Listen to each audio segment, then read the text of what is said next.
Aí galera, voltamos. Agora sim, aqui é Teofilândia. Passando por Teofilândia.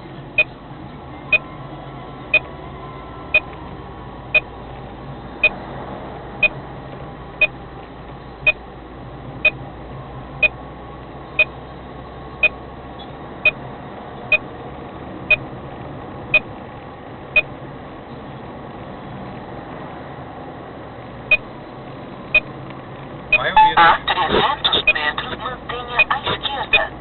A maioria dos postos de gasolina que a gente tem passado aqui pela estrada estão reformados, com churrascaria,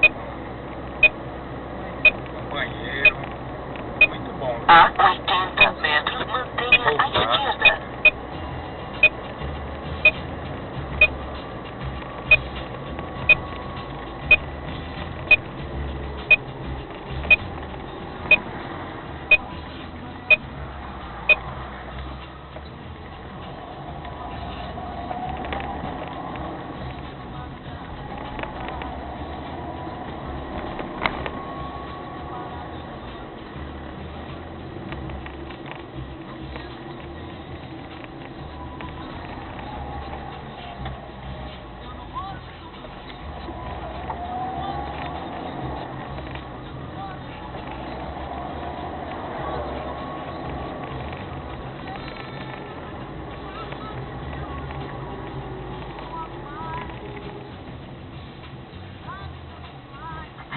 Faltando um pouco mais de 1 hora para a gente chegar em Feira de Santana e descansar.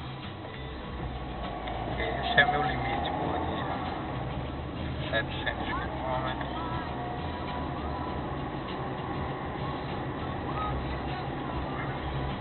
Nada de ir além do limite do corpo da gente.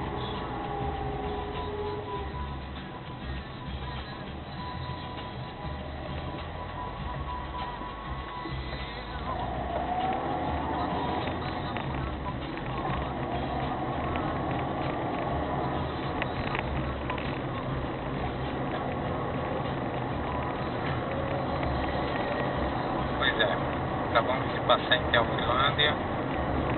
Agora seguir viagem. Próxima cidade a gente se encontra. Um abraço. Até mais.